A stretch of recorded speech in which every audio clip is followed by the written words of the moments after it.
¿Cómo está? Muy buenas noches, bienvenidos y bienvenidas a esta edición en plural. Pues ya estamos iniciando el mes de agosto, iniciando por supuesto también la semana, así que le damos la más cordial bienvenida. El día de hoy le invitamos a que nos escuche y que participe con nosotros, por supuesto, en la opinión sobre 3 temas que sin duda serán de interés para todos y todas ustedes. Vamos a hablar de los anexos, estos espacios sin duda que viven y prevalecen en la clandestinidad, muchos de ellos, sino que la mayoría. También hablaremos sobre este problema que es recurrente no solamente en el estado de Nuevo León, sino en gran parte del país. Jalisco no está exento de vivir problemas de abasto de agua potable, y es que hablaremos precisamente del decreto de seguridad nacional del agua para el estado de Nuevo León. Y por último hablaremos de la jornada electoral que se realizó este fin de semana en el partido Morena. Al interior eligieron más de 3,000 funcionarios que estarán justamente, pues yo creo que pintando ya el camino para el 2023 y 2024. Pero eso lo haremos más adelante. Mientras tanto, presento a mi invitada, Lucía Almaraz. ¿Cómo estás? Muy buenas noches, un placer siempre estar con ustedes. Ahora sí continúo con los señores. ¿Cómo estás, Gabriel Ibarra? Encantado de estar aquí con ustedes. Guillermo Velasco. ¿Qué tal? Muy buenas noches, un placer estar nuevamente aquí en Plural. Gabriel Torres. Muy buenas noches y buenas noches a una excelente mesa el día de hoy. Sin duda. Cuando hablamos de los anexos, tenemos que traer a la mesa esto que sucedió la semana pasada. Una menor de edad de 11 años que estaba recibiendo tratamiento, y lo digo entre comillas, y que derivó completamente en un abuso total, ¿no? La bañaron de alcohol para que hiciera algún contacto con un aparato eléctrico y pudiera ella, según quien les estaba dando esta terapia, recibir pues algún impacto para controlar su epilepsia y ataques de ansiedad que tenía esta chiquita de 11 años y que resultó con unas quemaduras en el 13% de su cuerpo. ¿Qué pasa con esos espacios que funcionan en total clandestinidad y que la autoridad no tenía la idea de que estaban ahí, mi querido Guillermo? Habría que ver si tenían o no idea de que estaban ahí, si han sido un tanto cómplices, un tanto omisos de este desorden, que es un desorden criminal en realidad, por las implicaciones que tiene. Y mira, antes de entrar a las variables que yo veo en este problema, Trini, me parece que una reflexión global es que hasta que estas cosas revientan mediáticamente, es decir, la niña que refieres, lo cual es un tema muy grave, las 6 personas asesinadas en un lugar del que después no se sabe nada, como si fuera una especie de cuento de terror. Esa casa queda vacía, quedan ahí indicios del asesinato o los asesinatos que hubo, pero nadie sabe absolutamente nada. Entonces, primera reflexión es, cuando esto revienta, es que la autoridad le pone atención. ¿Qué hay que ver aquí? Primero, un desorden, por decirlo menos, total. No están regulados, van surgiendo como hongos estos anexos. Hay mucha gente de bien, y mira, tuve oportunidad al preparar este programa de conversar con algunas personas que han tenido la desgracia de llevar a sus familiares a estos lugares, personas de muy escasos recursos, con la esperanza de que se rehabiliten. Es decir, muchas personas van con este gancho, van con buena voluntad, y resulta que van recibiendo el propio testimonio de las personas adictas que llevan, son tratados como animales, hay maltrato, hay una ideologización o pseudo-religión al respecto, porque el gancho que les avientan es que incluso va a haber un componente religioso para ir de fondo a su recuperación. Al grado tal esto es cierto, que el propio cardenal Robles aborda el tema, lo aborda con gran preocupación, al hilo de todo lo que la Iglesia se ha pronunciado en semanas anteriores con el tema de cultura de paz, con estas jornadas de oración, y dice que esto tiene que ser revisado, porque efectivamente hay varias de estas casas que incluso con una especie de fachada religiosa enganchan a personas, y no solamente no se rehabilitan, sino que en el fondo quedan absolutamente traumadas, mancilladas en su dignidad. En fin, un tema muy serio. Dice Pablo Lemus, alcalde de Guadalajara, que en su estimación un 73% de estos lugares que teóricamente tendrían que rehabilitar operan al margen de la ley. Con lo cual, este solo dato frío pues es escalofriante, y es lo que está refiriendo, en fin, que se tendría que revisar. Y finalmente yo diría, aquí también me han referido a algunas personas que se da una especie de círculo de negocio terrible y perverso, porque en las denominadas tiendas o tienditas o los puntos, en muchas comunidades, sobre todo pobres, se vende droga. Eso la autoridad lo sabe, me da la impresión y es omisa. Resulta que estos que primero venden drogas e intoxican a los jóvenes y demás, los llevan a estos lugares. Entonces, primero los afectan y luego los recluyen en estos lugares y vuelven a salir desesperados a consumir en estas tienditas en donde en realidad hay consumo. Así que me parece que es un tema muy serio, hoy está saliendo a la luz, muy, muy serio por las implicaciones que hay en muerte de personas, en fin, y porque además pone de manifiesto la impunidad, el desorden y el operar al margen de la ley de muchas instituciones. ¿Sabes de qué hiciste? Que me acordara justo en este momento. ¿Se acuerdan de aquella casa de Mamá Rosa en Zamora, Michoacán? Zamora. ¿No? Hombres, mujeres, menores de edad, mayores de edad. Era un revoltijo aquello que logró cerrarse y que se encontró gente que estaba olvidada o que estaba desaparecida, o que tenía un proceso de... O sea, no solamente es esta parte de jugar, ¿no?, con las personas, sino que se presta a que se proporcione elementos al crimen organizado, ¿no? O que de manera paralela, mi querido Gabriel, haya una actividad delincuencial. Bueno, es recurrente este tipo de situaciones, de sucesos trágicos que se registran en estos centros de readaptación. No nada más en Jalisco, sino en el país. Hemos conocido lo que ha sucedido en Chihuahua, en Ciudad Juárez, donde han sido decenas de personas las que han sido asesinadas por otros grupos. Y ahí la pregunta es, ¿qué tanto se hace en estos lugares? ¿Qué tipo de, no nada más los enfermos, los que tienen adicciones, sino qué otros personajes son los que llegan a estar ahí reunidos? Pues ahí hay una presencia de la criminalidad, por supuesto, y el asunto es que se convierten en una especie de tierra de nadie con esos intereses, y la consecuencia también de este problema que vivimos desde hace poco más de 3 décadas, de que nos convertimos en un país de consumo de drogas, de tal suerte que el número de adictos cada vez es mayor, se va multiplicando. Se habla de que en estos 390 centros de readaptación que hay aquí que se tiene el conocimiento. Que se tienen conocimiento, de los cuales 117 están registrados entre registro estatal y el registro federal. Pero ¿de qué tamaño será el problema de adicciones que se tienen?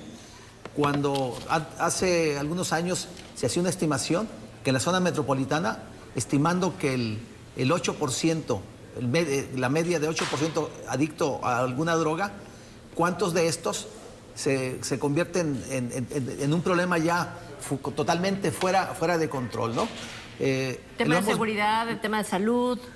Lo hemos visto, sí, y es seguridad, salud y cómo destruyen a las familias. El problema es el gran daño que le hace a la familia un adicto, ya sea droga, ya sea alcohol.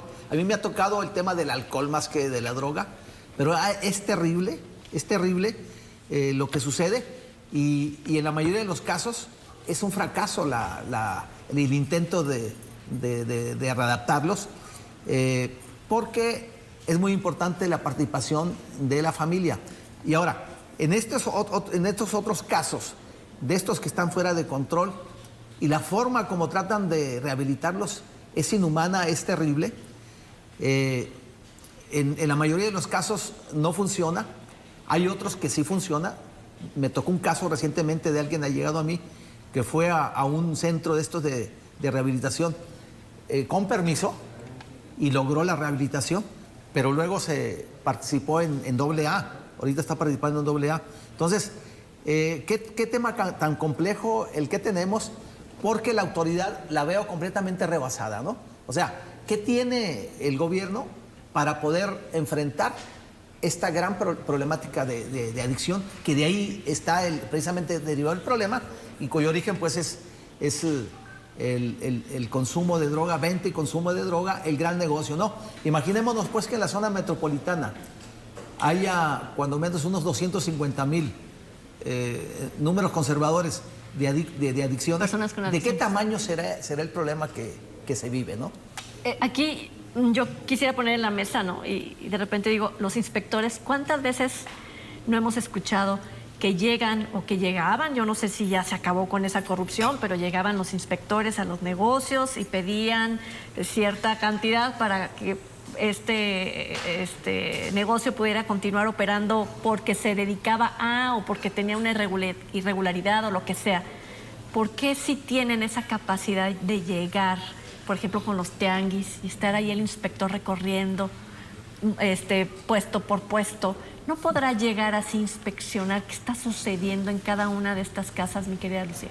Sí, por supuesto. A ver, luego este argumento que dicen que no pueden realizar este tipo de supervisiones porque no hay un letrero fuera, ¿no? Que diga, soy centro de rehabilitación, anexo, etcétera. Entonces dice la autoridad, pues no puedo llegar porque, pues, ¿cómo lo superviso si no tiene afuera letrero? Hay varias cosas que responder aquí. Lo primero es que no pasan las patrullas por ahí, ¿no? Que son el primer contacto a nivel municipal y que teóricamente se tendrían que dar cuenta, pues, de qué sucede por ahí, por la zona.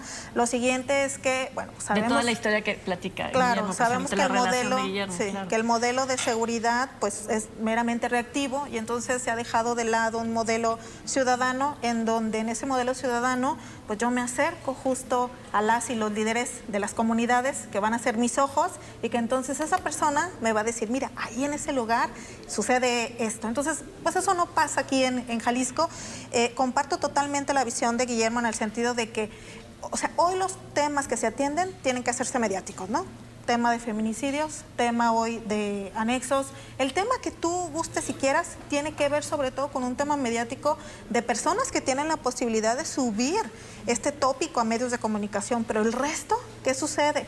Por supuesto que tiene que ver con temas de seguridad pública, tiene que ver con tema de salud mental, tiene que ver con un tema de derechos humanos frente a cómo se viven las personas al interior, a cómo operan este tipo de lugares y que además yo doy siempre como un paso atrás, ¿no? Tiene que ver, por ahí veía unas cifras justo en la preparación de venir para acá, sobre el Observatorio Mexicano contra las Adicciones, ¿no? Y de sustancias psicoactivas.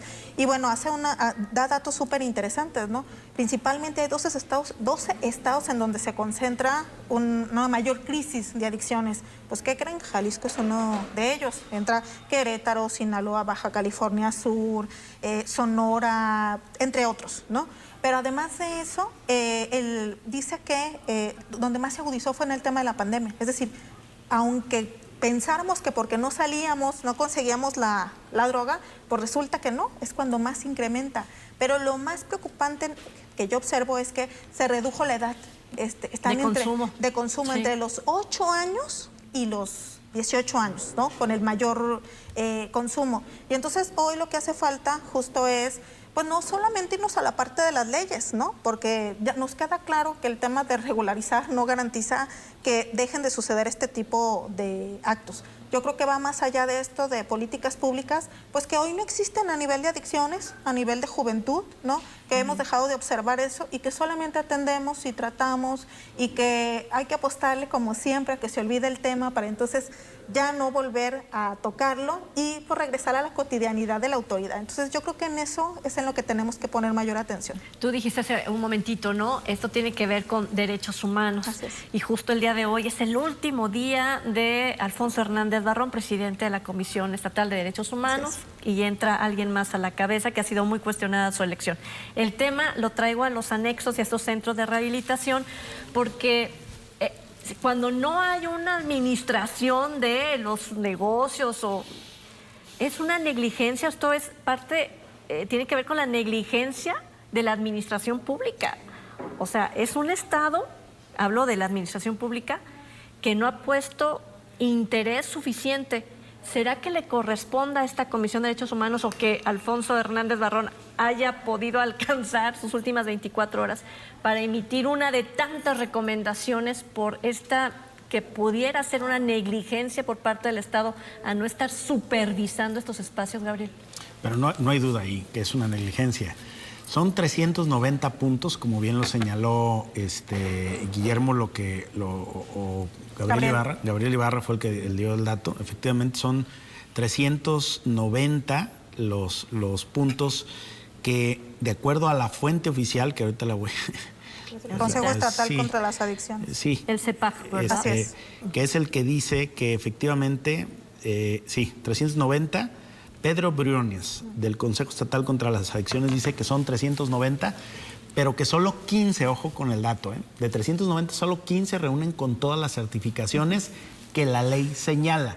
Algunos tienen una, o tienen otra, o tienen otra, están en proceso, pero no tienen todas las Y certificaciones. 117 nada más tienen el registro. Pero fíjate.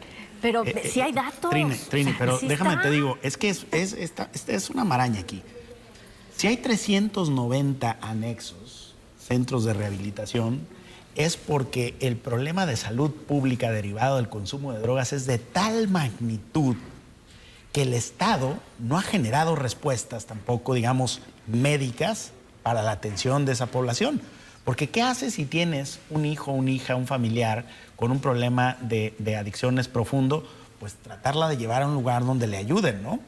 Bien, el problema es que los centros certificados solo son 15 y yo me pregunto, ¿con 15 puedes atender a la cantidad que hay en la zona metropolitana de Guadalajara? Pues el primer déficit es un tema del gobierno federal, estatal y municipal que no está poniendo atención y destinando recursos para la rehabilitación. 2, es un tema de derechos humanos, porque lo que se violenta fundamentalmente ahí son derechos humanos. Y hasta hoy que los medios de No, y se atenta comunicación contra la vida de las ponen ahí, se les personas. priva De de la la integridad libertad, física. bueno, todo, ¿no? Todo. Maltrato, abuso sexual, cargas forzadas de trabajo no remunerado, cuotas que no se aplican en el alimento de los... O secuestro. Hay muertos en los anexos por intoxicación, hay muertos por golpes, hay muertos, bueno, los asesinatos que ahora llegan también ahí.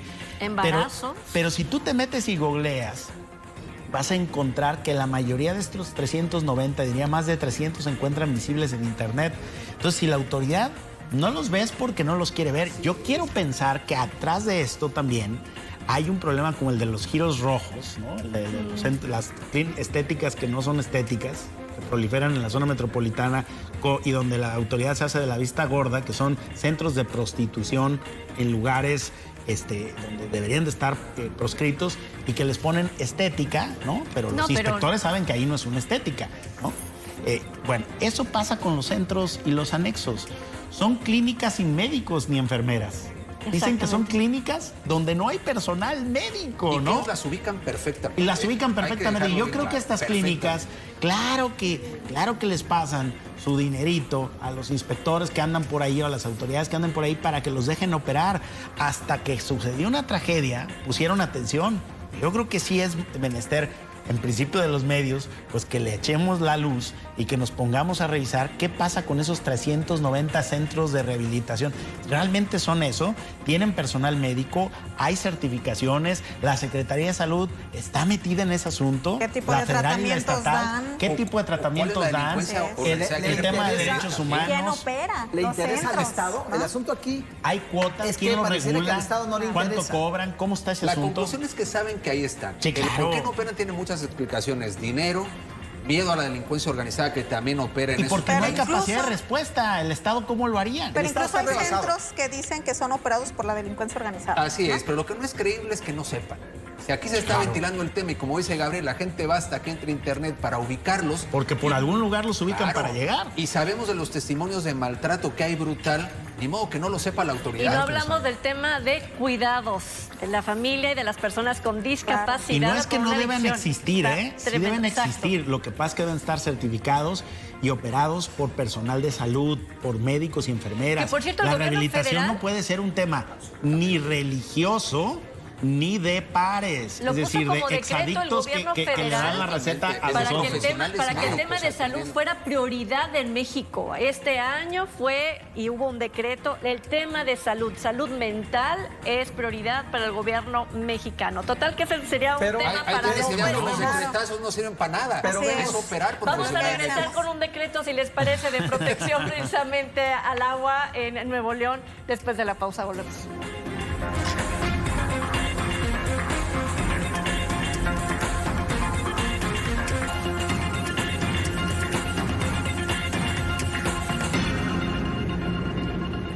Bueno, ya estamos de regreso y vamos a hablar de esta firma que realizó el presidente Andrés Manuel López Obrador el fin de semana también para salvaguardar el derecho al agua. Y vamos a hablar de este decreto de seguridad nacional del agua por la situación tan grave que está viviendo el estado de Nuevo León. Y cuando veas las barbas de tu vecino cortar, pon las tuyas, ¿no? El tema es que Jalisco padeció el año pasado falta de agua potable, y potable entre comillas, porque lo hemos visto todo el tiempo como las familias en nuestra ciudad nos mandan fotografías de cubetas donde el agua es color ladrillo. La calidad del agua, ¿no? Calidad del agua. Sí, a ver, bueno, en el tema del decreto, ¿no? Particularmente, siempre que lo llevamos a decreto, a ley, a reglamento, pues eso no realmente garantiza que hoy en Nuevo León vayan a tener el oro líquido, que es el agua, ¿no? Preocupan varias cosas. Uno es que, primero, el decreto es solamente temporal, ¿no? Es una visión corta a 10 años, cuando este problema se va a ir agudizando cada vez más, no solo en Nuevo León, sino en todas las entidades federativas del norte, pero también ya lo padece, por ejemplo, la Ciudad de México. En Jalisco ya entraremos con el debate con Gabriel respecto a si es gestión o otro tipo de desabasto. Y entonces lo suben a algo que es bien interesante, que es el tema de seguridad nacional. Existe una ley de seguridad nacional, que hay una diferencia obviamente abismal entre lo que tiene que ver con seguridad pública, ¿no? Y la propia ley sí habla, por eso lo suben a nivel de seguridad nacional, sobre pues aquella amenaza que pueda haber respecto a infraestructura para poder proporcionar algún servicio básico. Es ahí donde yo creo que se agarran para subirlo a nivel de seguridad nacional. Ese sí no es el Tren Maya, no es todas las demás obras del gobierno federal, ¿no? Me parece que, te digo, es una visión muy corta, que además tiene que ver con que Nuevo León tiene características muy particulares, ¿no? Leía un dato bien interesante que establecía que solo 15 de las empresas son las que mayor acaparan el agua, ¿no? Y que el resto, pues, se la dejan, digamos, a la población.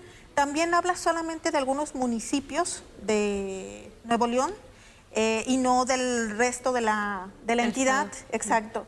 Y obliga incluso a Nuevo León, a través de este decreto, a que cree alguna infraestructura para que se pueda llevar a cabo el decreto, y un poco pues de las concesiones que tienen las propias empresas para que dejen de captar agua, y esa agua entonces la envíen mejor a la población.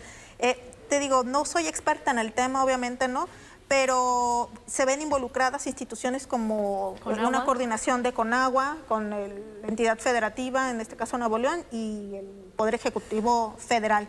Me parece que no es la solución llevarlo a ley, a decreto, porque, insisto, pues esto no garantiza que efectivamente se vaya a resolver el tema, y menos cuando decimos que por lo menos se va a convertir en mediano plazo en un problema a nivel nacional, ¿no? Hoy estamos con el tema de Nuevo León, pero la verdad es que creo que esto se va a ir en cascada a otros estados. O sea, no es una política pública que hable de una respuesta al buen manejo del agua. No, definitivamente no. Eso es lo que debería de ser la prioridad. No es darte agua el día de hoy, no es cómo la voy a conseguir para que tenga siempre agua limpia y de calidad.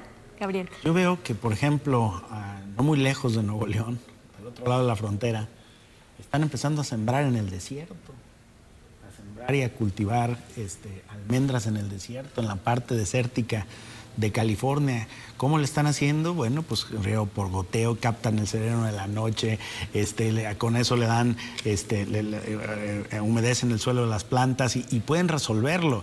La ciudad de Las Vegas se fundó en medio del desierto y resolvieron el tema del agua, ¿no? No, el problema nuestro tiene que ver con la pésima gestión, y coincido que los decretos no tuercen la realidad ni la cambian de un día para otro. Decreto que no va acompañado de un fondo de inversión no tiene ningún impacto. Para resolver los problemas que requiere una buena gestión del agua y un buen abasto del agua, que son dos cosas distintas, en principio se necesitan inversiones. Hay que meterle dinero que no se va a ver que no va a ganar votos porque son obras que tardan 7, 8, 10, 15 años en finalizar, pero esas inversiones son a largo plazo y resuelven grandes problemas con grandes soluciones. Será la presa Libertad y el acueducto El Cuchillo. Esas cosas tienen que ir ahí, pero tienen que estar fondeadas. Hoy no se habla ni de montos, ¿eh? No. Tienen que estar fondeadas. Si no hay fondo, pues no hay nada, ¿no? Incluso parecería que a nivel federal, a nivel local no están de acuerdo, ¿no? Y lo otro, la gestión... A ver si se van a poner de acuerdo, sobre todo el gobierno de la 4T con Exacto, el gobierno con un tema de MC. MC. La gestión, tú tienes que, si tienes un bien escaso, que es el agua, y está colapsando una ciudad, pues el agua tiene que tener un valor justo, entonces, en un lugar en donde escasea el agua. Y entonces la producción de ciertas empresas que requieren muchísima agua debiera de cambiarse a otras zonas del país donde el agua no es problema, porque si tú tienes, por ejemplo, cervecerías que extraen millones de litros del subsuelo para luego venderla, y las refresqueras, pues es que las refresqueras y las cervecerías no deberían estar permitidas, no les deberían de seguir dando licencias en un lugar donde el agua no está para el consumo humano disponible, ¿no? Y entonces esos deberían de producirse en lugares donde no escasea el agua. Yo creo que ahí, en esos temas de planeación y de gestión del agua, es donde tenemos parte del cuello de botella, porque lo que sucede es que en México todo se permite. Pero no se les hace bien esta parte del decreto donde estas grandes empresas que utilizan mucha agua porque tienen sus propios pozos y han hecho pero lo su que está propia abajo no es suyo. Correcto, Sí. pero tienen su propia infraestructura para Pero sacar el agua de ahí que no viene de presas. A ver, estoy preguntando si el decreto entonces tiene razón a pedirle o a quitarle la concesión a esas grandes empresas, claro, para llevarle el líquido a las familias. Entonces el decreto es bueno. Parcialmente y temporalmente. Hay que subrayarlo, porque es lo que se está ya señalando aquí. Desde luego, ante una emergencia, efectivamente hay prioridades, y lo que se tiene que privilegiar es el abasto del consumo humano. Eso claro. es una realidad. Entonces, a corto plazo es una medida buena. Pero el solo problema 6 está en que no meses. está garantizado nada al futuro. Y también si lo temporal lo haces permanente, corres el riesgo del colapso económico de un Estado, y también de que empiecen a quebrar empresas y el desempleo. O sea, el tema no es tan sencillo. Tú tienes que equilibrar, porque efectivamente, más allá del tema de las refresqueras, en el cual coincido, efectivamente muchos ramos dependen también del agua. Y efectivamente también no puedes generalizar que no estén haciendo un buen uso del agua.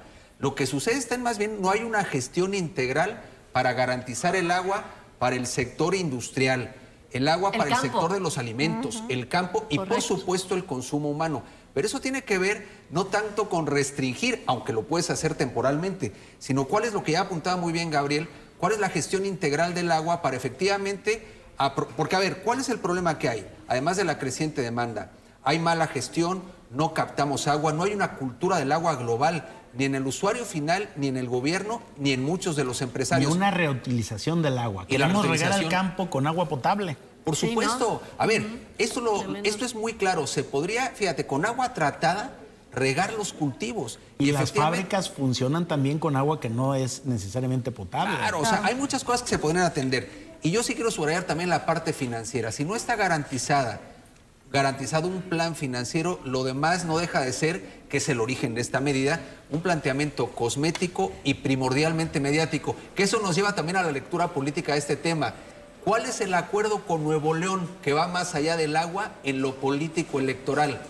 ¿Tiene que ver con que MC no vaya en la alianza también en el 24? Esto tiene lecturas políticas. Otra cosa es ver si Andrés Manuel les cumple, porque el decreto lo aguanta todo en lo mediático. Ahora, esto va a ir acompañado del cheque respectivo, porque si no va a pasar como otras veces en Jalisco, que todo era amor y paz, pero pura saliva. O que tiene otra vez a las empresas ahí en el ojo del huracán, ¿no? Como lo ha hecho. Por ejemplo, esta gran empresa que hace refrescos de cola y que, pues obviamente, necesita soltar ese vital líquido según el decreto.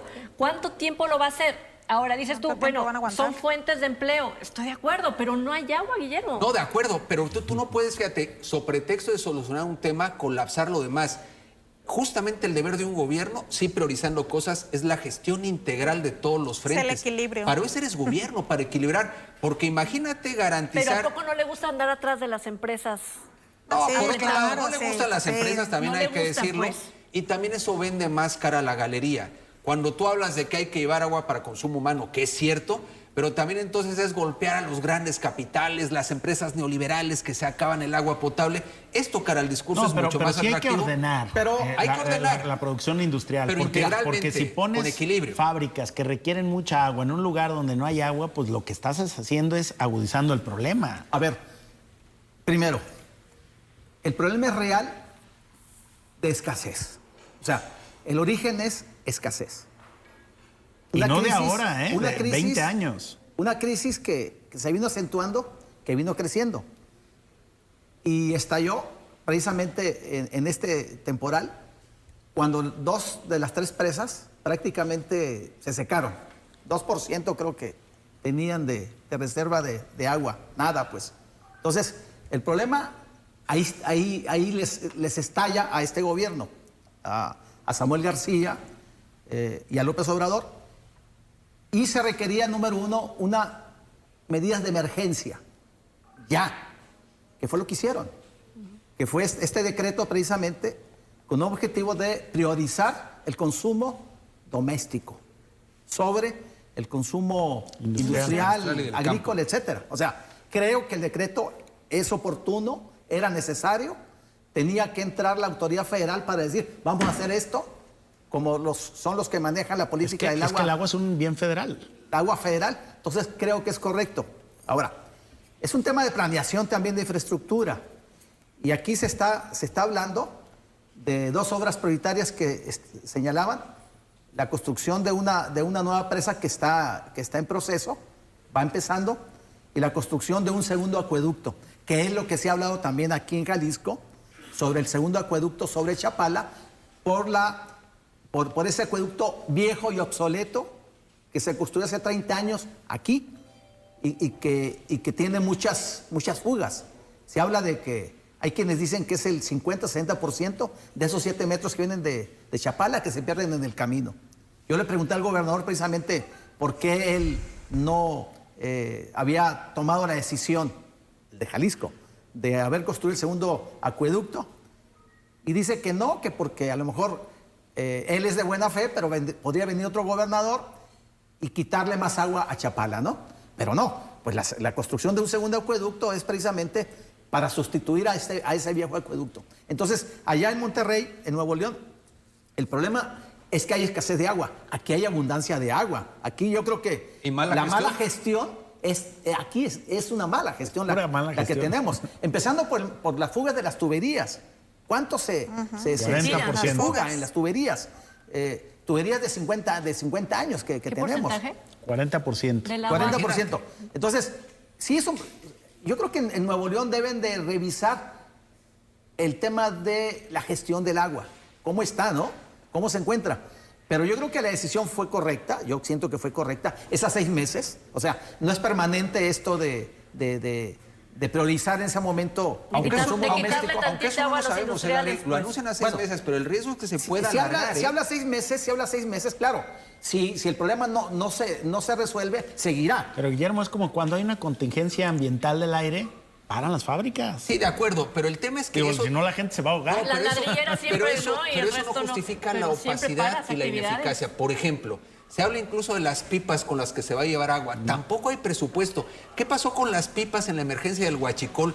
Nunca supimos nada de inversiones, seguramente dadas a compadres y demás. Lo que quiero decir, estoy de acuerdo en la emergencia, pero al final de la historia, ni la emergencia justifica una acción arbitraria, ni opaca, ni al margen de la ley. Me parece muy bien, hay medidas que hay que tomar en ocasiones. El decreto del presidente es en uso de sus facultades, sí las tiene. Pero bajo ese decreto también ya blindó al Tren Maya como asunto de seguridad para que no camine nada, no se pueda inventar nada. Pero si tú tienes a una población como la de Nuevo León, sin agua, sí es un tema de seguridad nacional. No, sí, en eso totalmente de acuerdo.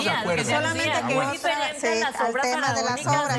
Pero lo que suceda con el agua, se puede abusar de esa emergencia, a lo que voy. Porque entonces todas estas, lo adicional que se haga en relación a este decreto, entonces también se configura con un tema de seguridad nacional. Entonces vuelve otra vez lo mismo, no hay información. Las medidas de excepción aquí y en Estados Unidos generan abusos. Pero son decepción porque llega un punto de la gestión gubernamental en donde no se pudieron atender de forma ordinaria. Pero para ella todo es excepción, Ahora, las porque todo dictaduras ya lo está crecen mandando también Seguridad Nacional. en las medidas de excepción ampliadas y generalizadas. Así es, Ese es el punto. así En Estados Unidos, cuando el presidente va a la guerra, hay un montón de medidas de excepción que se toman al margen del Congreso y de los frenos y contrapesos. Congreso. Pero pues, son las que se tienen que tomar. El tema hay que atenderlo. Yo estoy de acuerdo y es una emergencia. Y que tiene que ser de manera integral, un poco tú lo decías. De manera integral. ¿no? Pero Tiene yo creo que no había otra temporal. alternativa, ¿eh? No, a En ver, este momento ya no ahora, había. el tiempo nos dirá si esa medida, uno, realmente resolvió, dos, si simplemente se pateó el bote, tres, si efectivamente se actuó con visión de Estado, incluso en la emergencia, o realmente el tema fue más cosmético, porque un decretazo así, aun cuando tenga justificación, también es cierto que tiene un impacto. ¿Y Pero qué Guillermo, impacto va a tener no hay el manera decreto? de que resuelvan eso en menos de 10 años, ¿eh? Con Ni lo este cual no va a ser presidente temporal. ni el ¿O que no? sigue. No, Ya ya lo este presidente decíamos, ya es no una lo Luego, hizo. visión entonces la corta. gestión del agua es el gran ¿Por qué? problema, a Porque pesar de la además- emergencia. Porque además, una es el agua de los pozos, de los manantiales, y otra es el agua de las presas. Y el agua de las presas es el 65% del consumo de Monterrey, de la zona metropolitana, 65%. Y es donde está el problema, es Y donde si se no secaron. llueve, Porque no Y llueve. las- que no Ahí llueve. no ha porque no llovido. llueve. Esa es la gran diferencia con Jalisco. Y ¿eh? las empresas, las grandes empresas, tienen agua de los pozos. O sea, más que abastecerse. De hecho, no usan del el agua de las presas, del agua de ni las una presas, gota, es de ¿eh? los Todo pozos. es de sus propios pozos. Ahora, de mí se acuerdan, el propios, presidente entre De la comillas. echar propia viaje, infraestructura vamos a que echar viaje. tienen. Correcto, Ajá. porque el agua... Porque el agua- Garantizarle a la Sí, empresa, sí. ya lo verás. Sí. Se va a justificar en ese Sí. tema para seguir Pues, golpeando número al uno, la sector gente de privado. Nuevo con todo. León Va a topar en Es Nuevo lo que León. yo se decía, que no le gusta el lo sector recibió como privado al beneplácito. Es que presidente. también hay la decisión. Pero con posibilidad de dudas que en el sector doble a empresarial, los ¿eh? Pero empresarios. ¿sabes dudas por qué importantes. pasa? A través de Porque ese el tema. gobernador Exactamente. ha sido Sobre absolutamente pretexto del derecho al errático. agua. Y entonces cuando Y se reúne frívolo con para atender ellos, este pues tema. pedirles que compren Oye, también es una boletos. punta, Gabriel, fundamental. Cuando la frivolidad se impone para un tema tan serio, pues efectivamente El gobernador llegas se a la este pasó punto. diciendo puras tonterías hasta Esto que no se interviene el resuelve en redes presidente. sociales. El ni gobernador en se la las pasó danzas haciéndose fosfósforos. videos y que yendo Samuel a... García. Iban a traer nubes. Vámonos a la pausa, porque ahorita que están Claro. hablando de que son proyectos que van a largo plazo y hablamos de administraciones, bueno, pues Morena se está ya sobando los bigotes, ¿no? Y regresamos con la elección interna de este fin de semana al volver.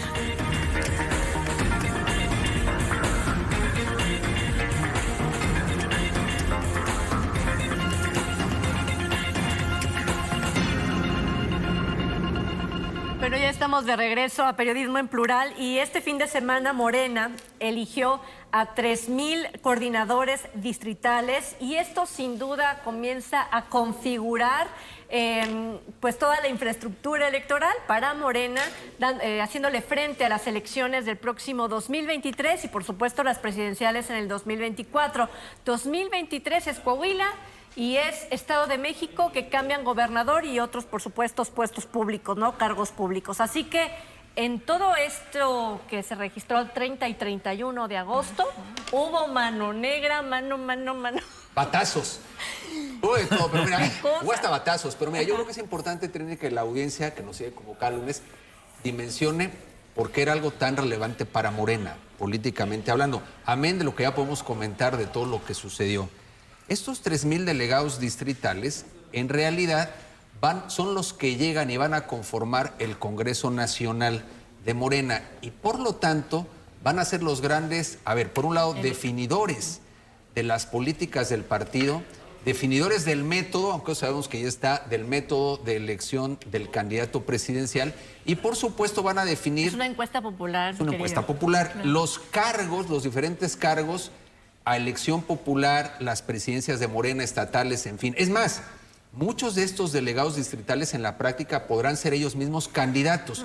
Por tanto, era muy relevante. ¿Por qué? Las famosas corcholatas, que así las ha denominado, me parece un tanto despectivo, pero es el término que utiliza el propio presidente del partido, que es el presidente López Obrador. El presidente o estas corcholatas, entre comillas, movieron ficha, invirtieron dinero, aprovecharon programas sociales. ¿Para qué? Para justamente tener posiciones de poder cara a ese Congreso Nacional que está anunciado para septiembre por parte de Morena. En fin, esto es la relevancia política. Hay que decir también que habían postergado este ejercicio democrático, entre comillas, porque no había manera. El pleito de las tribus de Morena era y sigue siendo a muerte. A Mario Delgado lo tuvieron que elegir vía encuesta popular. entre comillas. Entonces, finalmente se llegó el día que tuvieron su ejercicio democrático. A mí me lleva a 3 conclusiones fundamentales. Una, que el INE es indispensable. Es decir, se requiere autoridad electoral para organizar con todas las de la ley. Alguien que le sepa y que le entienda. Segundo, no son personas de fuera las que boicotearon el ejercicio. Es la división interna de Morena en una lucha a muerte, en donde hubo de todo. ¿Por qué? Porque también hay que decirlo que Morena es un partido con viabilidad política futura. Simplemente lo decíamos hace 8 días, en Jalisco, hoy sin candidato, tiene el 25% de intención de voto, con miras a la elección de gobernador. ¿Esto qué significa? Que muchos ya se vieron y por lo tanto es muy atractivo pelear al interior de Morena para ocupar una posición posterior.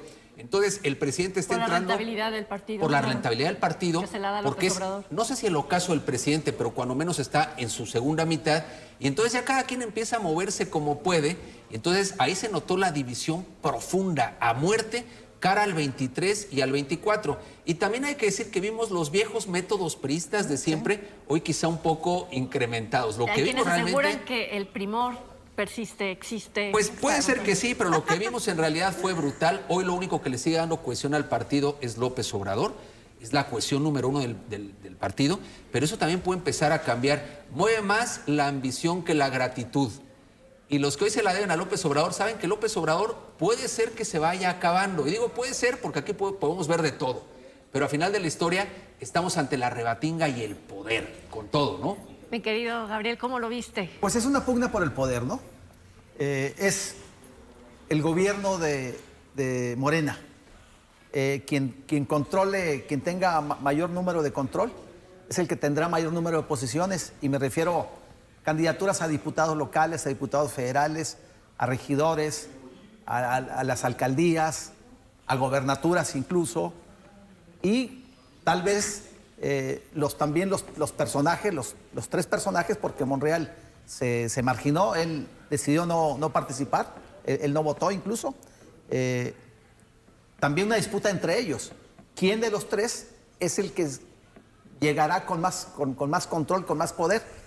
Claudia Sheinbaum, Adán Augusto y Marcelo Ebrard. Yo creo que los que van a tener más posiciones, habrá que ver los recuentos que hagan en los próximos días o semanas, pero yo creo que es Adán Augusto y Claudia Sheinbaum los que van a tener más posiciones.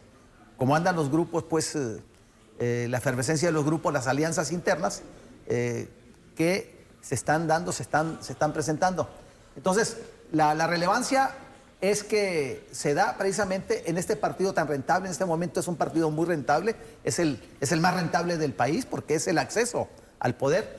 De ahí la importancia y la gran participación. 2 millones de personas. 2 millones de personas, pero además había un padrón, ¿no? Había un padrón de Morena que el Tribunal Federal Electoral dijo pues que ese padrón no era confiable porque había muchas impugnaciones al respecto y... Por tanto, la par estaban afiliando ese mismo día. Y mucha gente metía mano, ¿sí? Entonces, el padrón lo dejaron de lado y que votara... O sea, yo podía haber llegado... Tú puedes haber llegado con, sin con estar credencial de elector, afiliada al partido ni nada. y siendo tú habitante del distrito.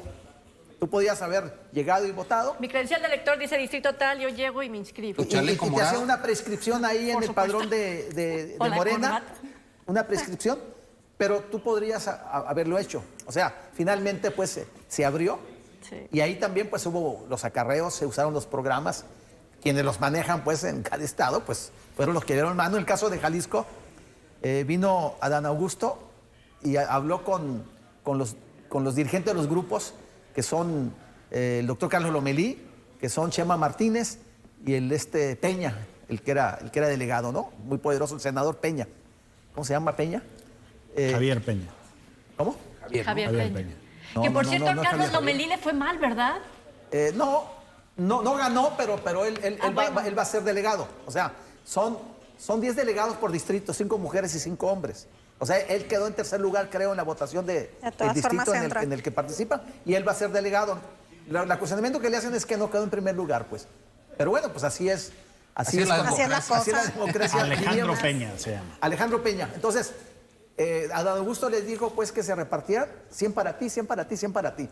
O sea, si eran 300, cada quien pues tendría un número similar, ¿no? ¿Cómo pasó? No lo sé, habrá que verlo, pero así fue como se da con las quejas estas de acarreo, de unas embarazadas, compra de Lo de votos, siempre, etcétera. pues. Lo de siempre, pero más sucede cuando no hay un padrón pues definido. Creo que de los pocos partidos que tienen un padrón definido es el PAN, ¿no? Que ahí es donde yo no veo este tipo de impugnaciones como se han dado en Morena, se dieron en el PRD, se dieron en el PRD, en el PRI no me acuerdo de qué tamaño fue cuando eligen a Alito Moreno. Pero a veces también de poco sirve que tengas un buen padrón, ¿no? Cuando también la gente se equivoca. A ver, el tema aquí es, hace unos años que Morena no reavivaba toda su estructura y en la situación anterior el Tribunal Electoral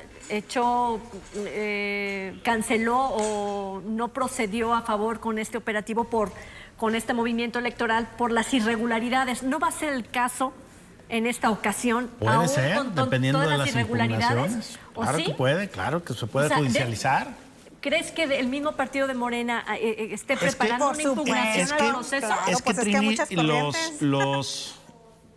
en los dos sentidos. En los dos sentidos. Entonces, dentro de un partido político es una entidad de interés público, más tengamos en cuenta eso. No es el Club Rotario de Leones, donde solo la membresía tiene derechos de usufructo del club. Un partido, dice la Constitución, el 41 constitucional, es un ente público. Y como propia ente ley general público de está partidos sujeto, políticos. como los demás entes públicos, a cumplir reglas que ellos mismos fijan. Y cuando ellos no cumplen las reglas, entonces es cuando la gente tiene todo el derecho de ir a un tribunal a reclamar la violación de un derecho estatutario o del derecho de acceso al poder público a través de la estructura de un partido. Yo creo que sí se puede judicializar, como se ha judicializado en el pasado muchos procesos internos. El tribunal cada vez ha ido sentando más jurisprudencia con respecto a los derechos de las militancias y a los derechos políticos derivados de los estatutos, y yo creo que se podría judicializar. Pero, Trini, lo que está pasando, para no centrarnos en ver el árbol y perder de vista el bosque, lo que está haciendo el presidente, él sabe que tiene unas tribus que son imposibles, que los peores enemigos de Morena están en Morena. Todo eso lo sabe el presidente. Pero la estrategia de fondo es ir aceitando la maquinaria de cara al 2024. Este invento de la elección de los delegados, que podría no ser, pero que él decidió hacerlo, es un poco ir ejercitando, poner a hacer ejercicio a sus operadores políticos, desempolvarlos, que dejen la zona de confort, regresarlos a la calle, volver a pedir datos, claves de elector. Es decir, es un simulacro, si me lo permites, de lo que puede ser la elección del 24 en términos del esquema de movilización de un partido. ¿no? Que así operan. Quitar al revolucionario institucional de Coahuila y del Estado de México. Pero no es de Así cara a es. las elecciones locales, porque ha habido otras y no lo habían hecho. Va más allá. Pero Es es- pasar pero- por esa pero ruta. empezando- Es lo que te iba a decir. empezando por ahí, para el ¿no? 24. No excluye Lo que estas está dos. generando es actualizando su clientela y aceitando el corporativismo del partido del gobierno. Así lo diría. De eso se trató. Los resultados son irrelevantes, o sea, me refiero para el presidente. ¿Qué más le da si Carlos tiene más o menos? O si Los que mandan, fulano mandan. él lo que quiere es que la estructura del partido, con todas sus contradicciones, esté aceitada para que cuando los ponga de acuerdo, si lo logra, ir a ganar las elecciones sin problema en el 24, cosa que deberían de estar haciendo los del PRI, cosa que todos. deberían de estar haciendo los del PAN, porque dime la oposición, Toda la oposición. está obesa, no hace ejercicio, está fuera de línea, ¿no? ¿Cómo se va a presentar esa competencia? Morena es el único que se está ejercitando de frente a la elección del 24, y yo creo que eso es lo que no hay que perder de vista. De hecho, ya hasta tienen casi los nombres, ¿no? Por ejemplo, el de Marcelo Ebrard, que me llamó la atención saber que ya tiene su grupo que se llama Progresistas por la Unidad Piso Parejo, movimiento que impulsa a Marcelo Ebrard a la presidencia de la República. Bueno, es que Morena fue Morena en este ejercicio que ellos realizan. Ya antes era el PRD, más o menos igual. Pero fíjate, traen un ADN desde mi perspectiva, y una genética priista, ¿no? Volvemos a ver exactamente lo que ellos siempre dijeron que iban a ser diferentes, pues vimos exactamente las mismas prácticas, ¿no? Ya algunas las decía ya Gabriel, ¿no? Desde acarreos, desde todo lo que hacía el PRI, bueno, ahora lo vemos reflejado Corregido en y Moreno, aumentado. corregido y aumentado, así es, ¿no?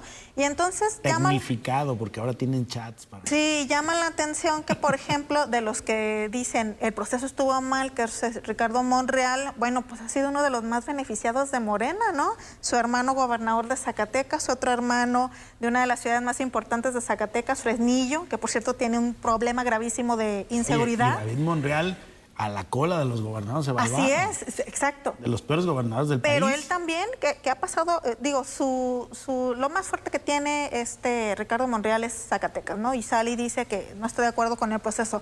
Me llama la atención que por primera vez, aunque de manera parcial, sale tanto el presidente de la República como Citlali a decir, bueno, sí hubo por ahí algunos detalles, Se ¿no? nos pasó la mano. Ajá, pero solo son 11 eventos, los vamos a revisar. Pero digo, wow, o sea, Pero el intento por lo mínimo menos, de- sí, pero digo, Con algo ya aislados. evidente también, ¿no? Videos, y evidencia fuerte de los encontronazos que hubo, ¿no? Pero, digo, por lo menos ya Pero eso es lo que salen quiere el y presidente. dicen, Ah, ¿no? por supuesto. Ahora, yo al hilo de este tema, fíjate, por lo que decía Gabriel, no solamente es calentar la maquinaria y aceitarla, es también, y el presidente esto lo sabe operar muy bien, hacer que la única elección relevante sea la de Morena. Es decir, como bien lo apuntabas, hoy no pinta ningún otro partido político, no se ve un candidato viable, y entonces toda la discusión pública se centra en Morena. Y los cuadros de Morena. Y los cuadros de Morena, con lo cual pareciera que nos aproximamos a una elección de la 4T contra la 4T. O sea, la elección va a ser Ebrard, Pues así Sheinbaum, es. Eso no, no tiene nadie relevancia más. política. Oye, y no, el decían, secretario de es que Gobernación. Monreal va a romper, pero lo acabamos de ver entusiasmadazo participando en el proceso interno. Entonces, ¿qué hace el presidente? Pues les pone la zanahoria y los mete Les otra da vez. cuerda. Y los pone a arrancar. Figuran a correr, mediáticamente, claro. disputan. No, y los pone a trabajar y pero eso es operar, una estrategia pues. correcta Haz de del cuenta presidente que López regresamos a un Obrador. escenario de hace 40 años Así es. donde habría todo el partido todopoderoso, partido único, ¿no? O gobierno de partido único. Estamos llegando a ello, o sea, porque la oposición está aniquilada. O sea, si había oposición, Fuera de pero muy línea, reducida. afuera. Y ahorita la oposición del PAN, el PRI, el PRD, ¿qué son? No, y además con Y con personajes Alito. cuestionados, Así además. Y ¿no? con Alito, que dice el presidente, pues ahí está. La mafia del poder, ¿no? O sea, alimenta la narrativa del presidente. Alito Y ni le ayuda cómo- mucho en oye, su narrativa del pero poder. Y ni cómo negarlo. Y ni cómo negarlo. Y los otros no le marcan distancia. O sea, si dijeras tú, bueno, el PAN ya le marca distancia.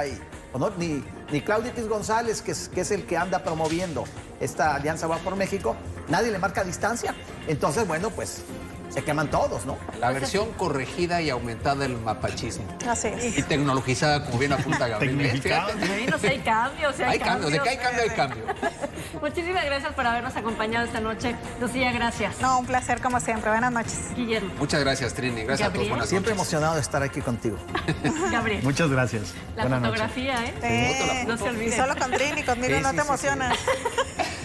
No, con todos. Si con se todos. emocionó de estar contigo. Por supuesto, en redes, ahí las fotos de nuestros participantes, nuestra participante en esta noche, No se nuestra pierdan la invitada. foto de hoy. A usted muchísimas gracias por habernos acompañado y nos vemos y escuchamos en la próxima. Sí, no se